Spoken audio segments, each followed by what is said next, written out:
내일 10차 변론기일에서 가장 관심이 쏠리는 부분이 있습니다. 바로 증인은 홍장원 전 국정원 1차장이 될 텐데요.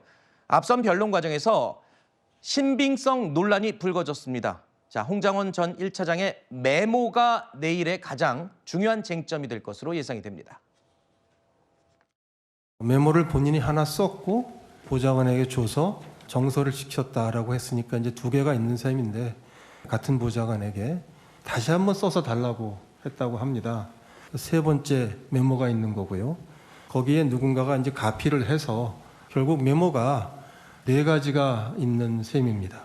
종류가 여러 가지가 있는 게 아니고 처음에야 이제 소위 가필한 정도의 내용이라고 하니까 정리할 수 있는 거고 결국은 이제 두 번째 정서가 되어 있던 그 메모지에 뭐 한 번, 두 번의 가필이 있었기 때문에 새로운 버전이 만들어진다고 생각하는데 결국은 남아있는 메모는 그냥 한 장인 겁니다. 신뢰성이 없는 부분에 대해서 진술을 하기 위해서라는 부분을 만들기 위한 어떤 부분이라고 생각되고. 홍장원 전 1차장이 공개한 메모는 굉장히 중요한 물적인 증거입니다.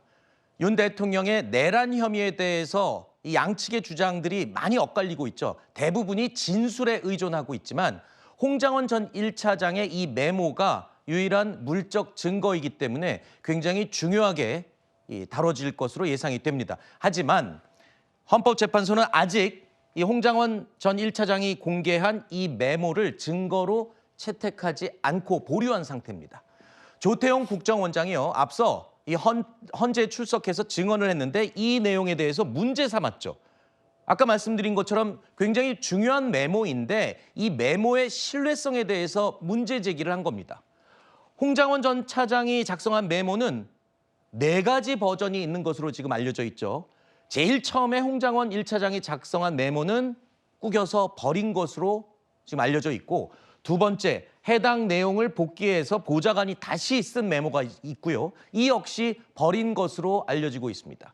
그 이후에 두 차례에 걸쳐서 정정 또는 수정을 거쳐서 작성된 메모. 그렇기 때문에 쉽게 말해서 이 메모는 증거로서 오염된 것이다. 이런 주장을 윤 대통령 측은 강하게 하고 있습니다. 자, 홍장원 전 1차장이 메모를 쓴 장소 얘기도 논란이 되기도 하는데요.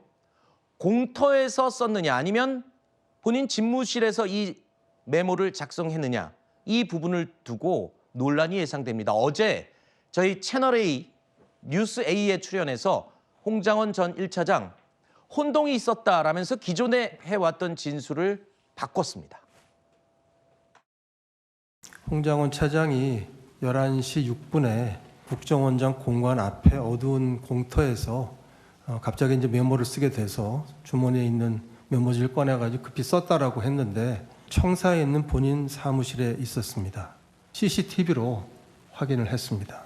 5차 변론 시에 헌재에서 오해 소지가 있었습니다. 22시 58분과 23시 06분의 통화 내용이 마치 23시 06분에만 있었던 것처럼 약간 혼동되었고 공관 공태에서 22시 58분 내용이 간과된 것처럼 보입니다. 명단을 적은 것을 관저 공태에서 서서 적었다고 했는데 22시 58분에 공관 공태 사항과 23시 06분에 직무실에서 서서 받아 적었던 사항을 다소 혼동해서 진술했던 것도 사실인 것 같습니다.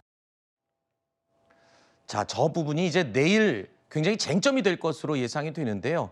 홍장원 전 1차장, 지금까지 탄핵 심판정에 나와서는 최초로 메모를 적은 건 국정원장 공관 앞 공터였다라고 일관되게 주장해왔고 국정원장이 아니다, CCTV 확인해보면 사무실에서 작성한 거다. 저 진술에 지금 신뢰도가 떨어진다라고 지적을 했었거든요. 근데 정작 어제 나와서 홍장원 1차장이 진술을 바꾼 겁니다. 기존에 해왔던 주장과 다르게. 앞서 메모에도 지금 신뢰도에 문제를 삼고 있는 상황에 진술도 지금 바뀌게 되면 글쎄요. 홍장원 1차장이 제시한 메모와 진술 이런 내란 혐의를 입증할 수 있는 증거에 좀 문제가 생기는 게 아니냐 이런 예상이 가능하거든요. 그렇죠. 홍장원 차장이 굉장히 말이 계속 바뀌고 있기 때문에 우리 국민들께서도 의아하게 생각하시는 부분이 있습니다. 메모가 처음에는 하나였던 것처럼 박선원 의원이 이야기를 했었는데 홍장원 차장이 본인이 그 탄핵 심판의 증인으로 출석을 해서는 가필한 메모가 있었고 그것을 보좌관이 정서를 했다라고 지금 현출되어 있는 메모까지 두 가지가 있는 것처럼 이야기를 했었죠. 근데 조태용 국정원장이 나와서는 그것이 아니라 네 가지 버전이 있다라고 이야기를 한 것입니다.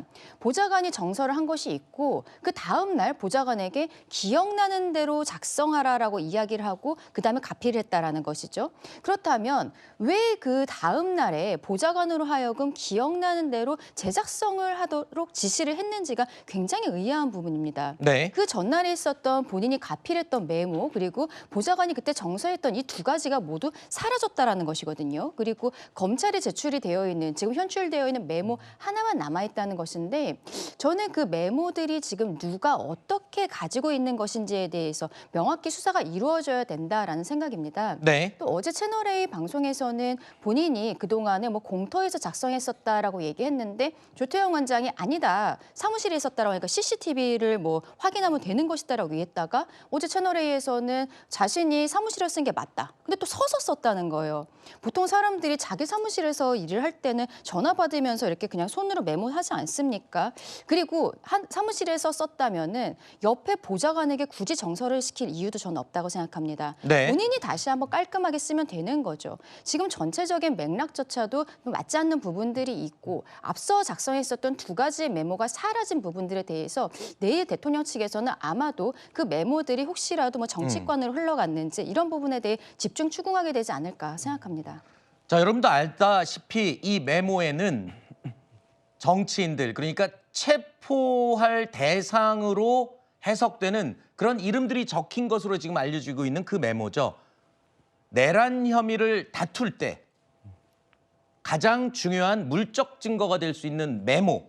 여기에 오염성에 대한 얘기가 나오고 또 어제 채널A에 나와서 본인의 기존의 진술이 또 바뀌고 이렇게 되면 글쎄요. 내일 있을 10차 변론기일에서 가장 쟁점이 될 부분에 증거로서의 어떤 흠결이 생기게 되는 건지 또한 형사재판에도 이게 굉장히 중요한 증거로 작용을 할 예정인데 그 증거에 대한 신뢰도가 지금 계속 금이 가는 게 아니냐. 이 지적 어떻게 보십니까? 윤석열 대통령에 대한 파면이라든가 아니면 말씀하신 형사재판의 경우에 그 체포조 지시가 굉장히 중요한 사안인 건 맞습니다. 네. 그리고 지금 홍장원 차장이 그 메모의 작성 경위라든가 그런 방식에 있어서 일부 발언의 취지라든가 입장이 변경된 것도 사실인 것으로 보여지긴 합니다. 그렇지만 저는 따져봐야 될 문제가 그 당시 굉장히 급박한 상황이었죠.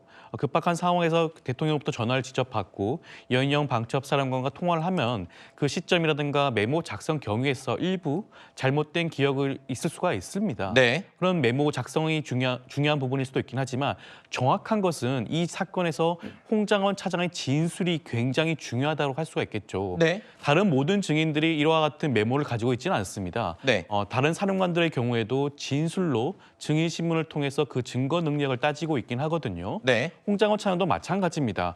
메모가 있었기 때문에 더욱더 그 신빙성을 강화시켰을 수 있을지언정 홍장원 차장의 진술이 허위인지 여부를 따져봐야 될 때는 이 메모가 저는 그렇게까지 큰 영향을 미칠 수 있을 거라는 생각이 우선 들고요. 네. 홍장원 차장은 체포조 지시에 있어서만큼은 처음부터 지금까지 일관되게 진술을 해오고 있습니다. 네. 그 인원에 대해서도 일관되게 말씀을 하고 있고요. 그리고 조지호 경찰청장의 경우에도 최근 밝혀진 보도에 따르면 윤석열 대통령으로부터 체포조 지시를 6차례나 통화를 받았다고 해요. 그리고 그 인원에 대해서도 그 숫자라든가 명단도 지금 홍장원 차장이 하는 진술과 거의 일맥상통하고 있습니다. 네. 그렇다고 한다면 지금까지 나온 홍장원 차장의 진술이 과연 신빙성이 있는지를 따져봐야 되지 그 메모의 작성이라든가 그 경우의 일부 지엽적인 문제를 따질 것은 아니지 않나라는 생각이 듭니다.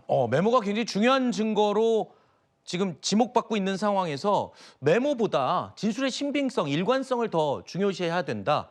그리고 기억은 좀 왜곡될 수 있다. 이렇게 지금 반박을 하고 있거든요. 네, 일단 야권에서 홍장원 전 차장을 마치 의인인 것처럼 평가하던 그 부분은 많이 이제 훼손이 됐다고 봐야 되겠죠. 본인의 진술을 이제 엎었습니다. 중요한 거는 이제 체포조 명단 자체가 아니라 저희가 이제 체포조라고 말하기도 뭐한 게 홍장원 차장이 얘기할 때 싹 다 끌어낼 목적어가 없다고 그랬어요. 명단은 있고 목적어가 빠진 싹 다 끌어내 이 두 개가 합치면 체포조 싹 다 끌어내가 되는 건 체포 명단이 되는 건데 지금 싹 다 끌어내라는 사람의 목적어가 없기 때문에 이 명단이 정말로 체포를 하기 위한 명단인지 위치 추적을 해달라는 명단인지 뭐 식사 초대 명단인지 우리는 알 수가 없습니다. 두 개를 합쳐야 되는 거예요. 그래서 홍장원 차장이 헌재 대심판정에서 계속 얘기했었던 지난번에 나와서 얘기했었던 부분에 대한 증언의 신뢰성이 저하가 되면 체포조 명단이라고 하고 있는 그 명단의 어떤 진위 여부를 넘어서서 네. 윤 대통령으로부터 들었던 싹 다 끌어내라는 지시가 과연 어떤 것이냐, 정말 네. 체포 지시냐 이 부분에도 영향을 끼칠 수 있기 때문에 네. 홍장원 전 차장이 본인이 했던 말을 바꾼 것은 대단히 큰 의미가 있다고 저는 생각합니다. 네. 아무튼 내일 이제 10차 마지막 변론 기일이 진행됩니다. 야권 그리고 국회 측에서는 내란 혐의를 입증할 수 있는 결정적인 증거다라면서 이 메모를 주장을 할 테고요. 윤 대통령 측에서는 탄핵을 공작을 했던 출발점에 홍장원 전 1차장이 있다라는 식으로 지금 다시 맞받아치고 있는 상황입니다. 내일 어떻게 쟁점이 뜨겁게 달아오를지 지켜보겠습니다.